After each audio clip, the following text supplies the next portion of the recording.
What's good, YouTube? Welcome back to a brand new video. I hope you are all doing great today. It's been a little bit of time since I made another one of these sit down videos, but today I wanted to talk about something really interesting and something that I started doing, I think, in the last couple of months, maybe last 4 or 5 months, and that is adding film grain into my videos. It just adds this cool, beautiful aesthetic that it just kind of feels like it was filmed on a film camera, where it still produces a beautiful, sharp, awesome image while giving you that beautiful, satisfying film grain. And the thing is, a lot of people misconceptualize grain as being a bad thing, and yes, there is bad grain, but there's also good grain. If you're shooting in the dark and you raise up your ISO levels, then it's gonna produce a lot of nasty, dirty grain. It's kind of like a colored grain. It has like colors in it. It's like purplish, greenish sometimes. It's a weird, nasty look that just ruins your image. It's not aesthetic. Usually you want to avoid that type of grain as much as possible. And usually if you're filming at night, it's kind of hard to avoid it. So that's kind of bad grain. It comes from high ISO numbers. Good grain is very small, granular grain, and it just looks really aesthetic, and it just gives that, you know, old film vibe. And it's something that, because a lot of us and our parents and our grandparents that were exposed to these films, they became iconic, and seeing small granular grain and sometimes these bigger grain chunks in videos kind of give it more of this older filmic style look that just makes it look cinematic. It's not that just film grain on its own is cinematic, it's the fact that we have that connection between old film cameras and the old film look to what we're doing now, because everything's digital, everything's perfect essentially, like our images are perfect, they're clean. So adding this film grain kind of gives it more character, gives it more aesthetic, and it just makes something that just looked plain, boring, brought it back and gave it more aesthetic, it gave it more life. And if you combine it with good lighting, good settings, good cinematic composition, if you combine all of those elements with film grain, you can get some absolute amazing results with it. You can get incredible results. If it doesn't push the story forward,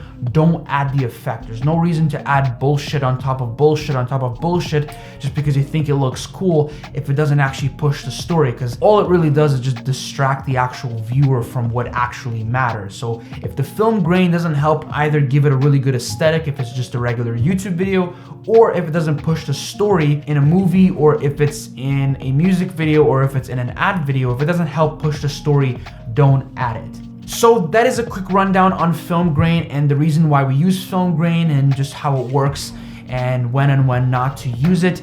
I actually released a film grain pack, which you guys can actually check out right up here. Here to go to my Sellfy store to pick up my 35mm film grain pack. It comes with 3 different film grains, and pretty much the differentiating factor between the 3 of them is the intensity factor and the size of the grain. So as you can see, the first one and the third one, the difference is going to be in terms of how powerful the effect is, or how much grain there is in the image, and also the size of the grain. So the first one has very minuscule, small, granular grain, while the third one has a much bigger, thicker, chunkier grain with a much more powerful effect. So it's really simple as that. If you're trying to go for a very simple, light look, for example, for your YouTube videos, or you just want to kind of get a subtle, simple, granular effect, you can go for the first one. It's thin grain, it's very minimal, it's not really going to be something that everybody's gonna see the moment they jump on the video, but it just adds that small little aesthetic into your video that just makes it more cinematic and more filmic. The second one is kind of in the medium. It is thicker granules,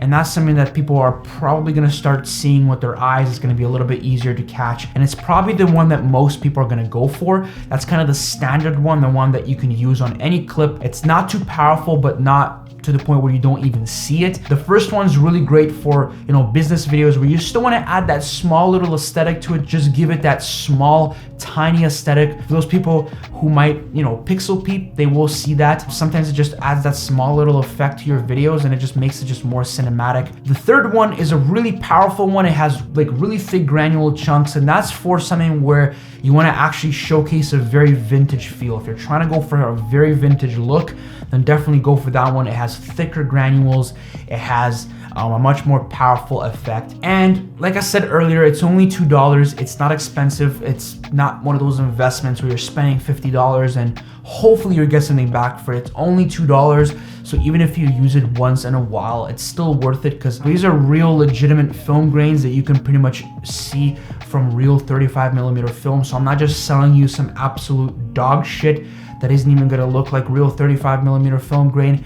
It's really good and unique, but also realistic film grain. So hopefully you guys can purchase it, you guys can pick it up. It might be a nice little addition to your arsenal, to your toolkit of accessories when you're editing. So maybe sometimes you're trying to go for that vintage look or getting more of that vintage cinematic look. You will have these 35mm film grain to put on top of your footage. So that will do it for today's video. Hopefully you guys enjoyed it. If you guys did, make sure and slap the like button, and don't forget to subscribe if you guys are brand new here. We post videos like this and others every single week. Post music videos, business videos, behind the scenes videos, and these kind of tutorial style videos on a consistent weekly basis. And don't forget to go out, shoot some photos, shoot some videos, enjoy the process, and I'll see you guys next time. Peace out.